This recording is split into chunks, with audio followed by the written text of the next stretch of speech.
Shalom, selamat pagi saudara dikasih dalam Tuhan, puji Tuhan. Hari ini kita ada di minggu yang baru, di hari yang baru dalam anugerah Tuhan dan kasih setia Tuhan. Wow, saudara dikasih dalam Tuhan, kita ada di minggu terakhir di bulan pertama di tahun 2022 ini.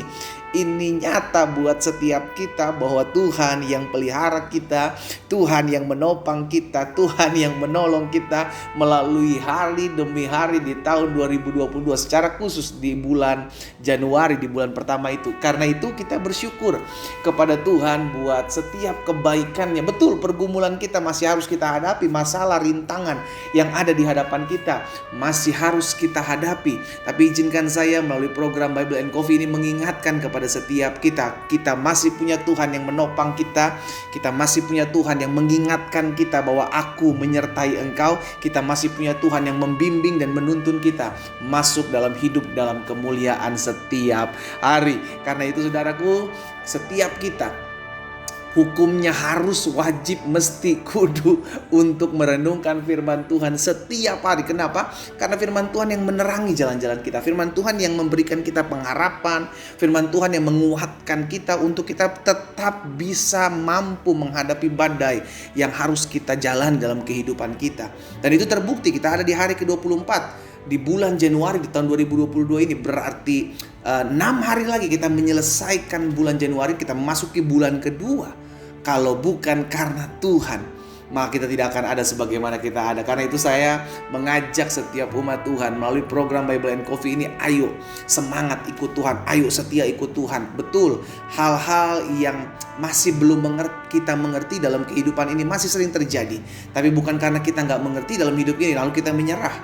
Bukan berarti karena kita nggak mengerti kenapa ada masalah, kenapa ada pergumulan, kenapa ada orang jahat menghampiri hidup saya, lalu kita semakin hari justru semakin hilang dan mundur dari iman kita. Justru semakin hari kita harus semakin kuat dan berharap, bahkan berserah dalam jalan-jalan Tuhan. Karena itu melalui program ini saya mengajak setiap umat Tuhan untuk tertanam dalam firman Tuhan setiap hari dan mengikuti apa yang Tuhan perintahkan. Dan kita akan hidup dalam keberhasilan dan keberuntungan. Saudara dikasih dalam Tuhan, saya juga mengajak setiap umat Tuhan yang sudah diberkati melalui program ini, ayo jadi berkat. Kita ada untuk menjadi berkat buat orang lain. Saya ajak setiap umat Tuhan juga sama-sama bersama dengan saya melayani Tuhan, melayani setiap umat Tuhan.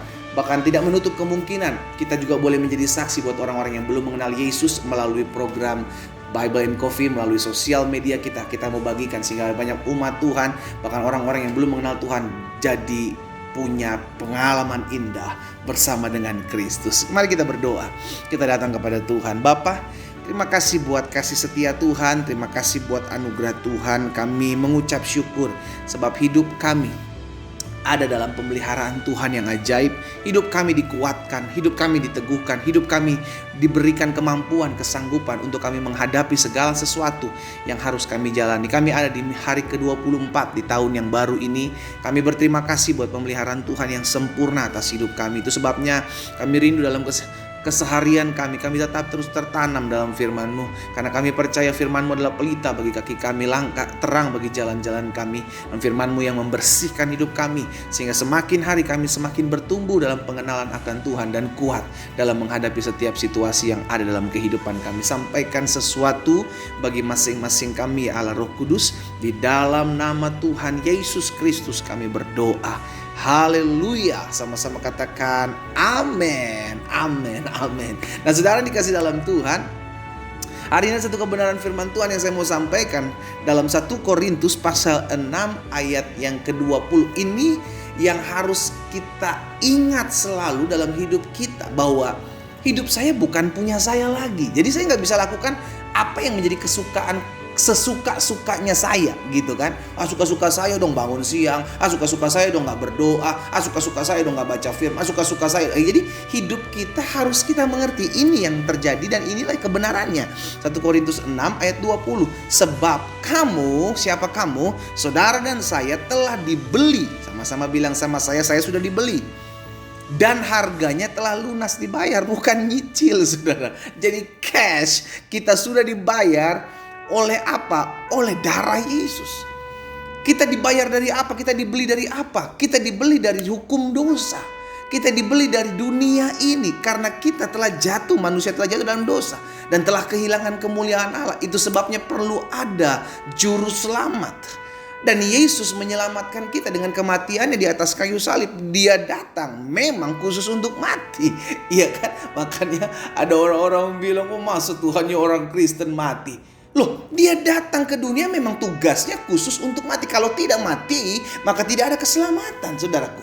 Iya kan? Jadi Yesus datang memang tugasnya untuk mati di atas kayu salib. Justru kalau sampai dia tidak mati, maka tidak ada keselamatan buat saudara dan saya.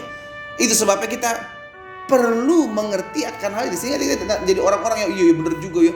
Masa Yesus saya datang mati ya? Masa katanya Tuhan saya mati? Justru dia datang buat menyelamatkan kita. Aku datang untuk menebus umat manusia. Dengan cara apa? Mati di atas kayu salib. Karena tanpa penumpahan darah tidak ada penebusan. Saudara dikasih dalam Tuhan, akhirnya kita mengerti, sebab kamu telah dibeli dan harganya telah lunas apa? Dibayar. Kita telah dibeli dari cara hidup kita yang sia-sia. Kita telah dibeli dari hukum dosa yang mengikat kita. Kita telah dibeli dari dari maut dan dalam kekekalan, dalam kematian. Kita telah dibeli oleh darah Yesus. Lalu apa yang dikatakan selanjutnya? Karena itu muliakanlah Allah dengan tubuhmu. Jadi dampaknya tubuh kita yang saat ini kita hidupi, sudah dikasih dalam Tuhan, udah bukan punya kita lagi. Kenapa? Loh, kita udah dibeli kok. Iya kan? Kalau ada sebuah barang yang ada di toko kelontong, ya kan, toko kelontong, toko tertentu ada di sana, maka itu menjadi milik barang daripada toko tersebut. Tapi ketika ada seorang pembeli datang masuk ke dalam toko kelontong tersebut dan membayar barang tersebut dengan uang yang dia miliki, maka dia punya hak atas barang tersebut dan membawanya pulang. Dan itu bukan lagi menjadi milik kepunyaan toko kelontong tersebut, tapi menjadi milik kepunyaan sang pembeli. Seperti itulah hidup kita. Kita telah dibeli dari hukum dosa, kita telah dibeli dari maut, kita telah dibeli daripada kematian yang kekal. Sudah dikasih dalam Tuhan, telah dibeli, dan sekarang kita jadi milik siapa? Milik kepunyaan Kristus, milik kepunyaannya Allah. Berarti hidup kita ini milik Tuhan. Sama-sama bilang sama saya, hidup saya milik Tuhan. Makanya Rasul Paulus bilang, karena itu muliakanlah Allah dengan tubuh. Jadi ketika kita sudah dibeli, iya kan, maka hidup kita itu harus memiliki fungsi. Apa fungsinya? Memuliakan Tuhan dengan tubuh kita. Kenapa kita belum memuliakan Tuhan? Loh, hidup kita sudah dibeli kok.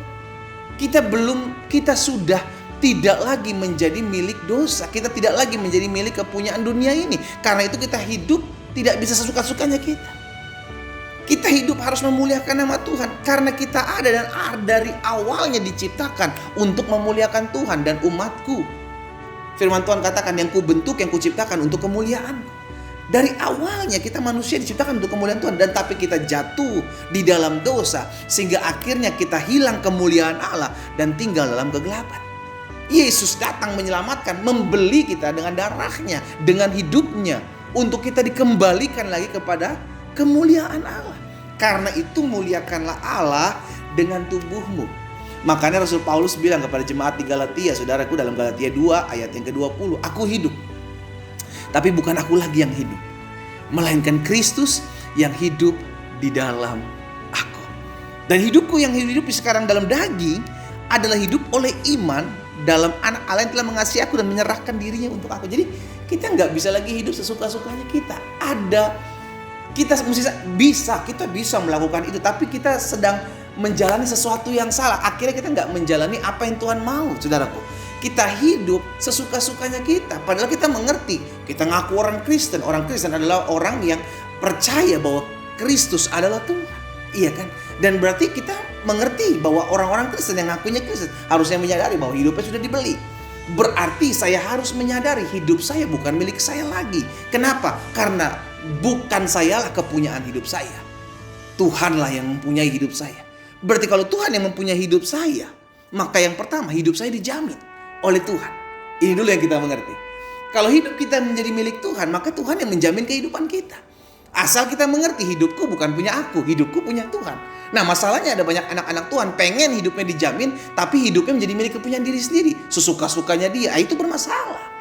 Iya kan? Di sisi lain dia pengen lakukan segala sesuatu yang dia pengen dan dia kehendaki, Tapi di sisi lain dia pengen hidupnya dalam pemeliharaan Tuhan. Nggak bisa. Kalau kita pengen hidup kita dalam pemeliharaan Tuhan, hidup dalam penyertaan Tuhan, maka kita harus menyadari hidup saya milik Tuhan. Dan selama hidup saya milik Tuhan, berarti Tuhan yang bertanggung jawab atas hidup saya.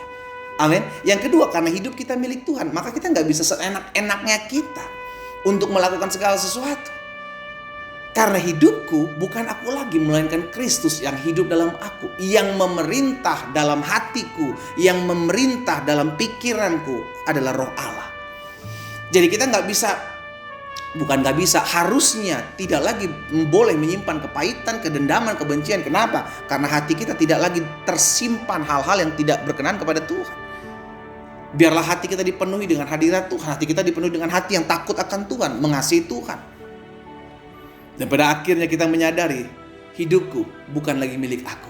Saudara dikasih dalam Tuhan, hari ini, di hari pertama dalam minggu yang terakhir dalam bulan berjalan ini, bulan pertama di bulan Januari tahun 2022, saya ingatkan buat setiap kita, ayo sebagai anak-anak Tuhan sadar diri, hidup saya ini bukan punya saya. Kalau hidup saya bukan punya saya, maka saya harus menyadari bahwa saya nggak boleh lakukan apa yang menjadi suka-suka saya. Saya bisa membalas yang jahat dengan yang jahat, saya bisa merugikan orang lain sesuka-sukanya saya gitu kan. Bahkan ada orang-orang yang akhirnya pergi meninggalkan Tuhan cuman karena pengen sesuatu, mengharapkan sesuatu, dan akhirnya tidak dia dapati, dia menghalalkan segala cara. Itu kan hidupnya berusaha untuk melakukan apa yang dia mau, bukan apa yang Tuhan kehendaki. Itu sebabnya hari ini kita diingatkan, saya sudah dibeli. Sama-sama taruh tangan kanan kita di dada, sama-sama bilang sama saya, hidup saya sudah dibeli. Bukan lagi kepunyaan saya, bukan lagi kepunyaan dunia ini, dan tidak lagi hidup dalam dosa, tapi hidup saya milik kepunyaan Tuhan Yesus. Amin. Apa yang Tuhan Yesus mau, biarlah itu yang saya lakukan dalam keseharian dan kehidupan saya. Mari kita berdoa. Kita datang kepada Tuhan. Bapa, hari ini kami diingatkan oleh firman-Mu bahwa hidup kami telah dibeli dan harganya telah lunas dibayar. Kami bukan lagi milik kepunyaan kami, tapi hidup kami milik Kristus. Karena itu ampuni kami kalau kami melakukan segala sesuatu sesuka-sukanya hati kami. Hari ini kami mau mengumandangkan bahwa biar suka-sukanya Tuhan aja. Apa yang Tuhan mau, apa yang Tuhan kehendaki, biarlah itu yang terjadi dalam kehidupan kami. Tuhan, hamba berdoa buat setiap umat Tuhan dimanapun mereka berada. Biarlah hari ini kami menyadari hidup kami milik Tuhan. Dan selama kami menyadari hidup kami milik Tuhan, maka kami tahu Tuhanlah yang memelihara hari-hari hidup kami. Selama kami menyadari hidup kami milik Tuhan, maka kami tahu Tuhanlah yang menjadi pembela dalam hidup kami. Selama kami menyadari hidup kami milik Tuhan, kami tahu kami tidak boleh lagi melakukan apa yang menjadi maunya kami, tapi biarlah apa yang menjadi maunya Tuhan untuk tergenapi dan terjadi dalam kehidupan kami. Hamba berdoa, hamba ucapkan berkat buat setiap umat-Mu. Di dalam nama Tuhan Yesus kami berdoa. Haleluya. Amin, amin. Kita nikmati kopi kita, saudara. Haleluya. Berikan hidup kita kepada Tuhan, karena kita sudah dibeli dan harganya telah lunas dibayar. Tuhan Yesus memberkati kita.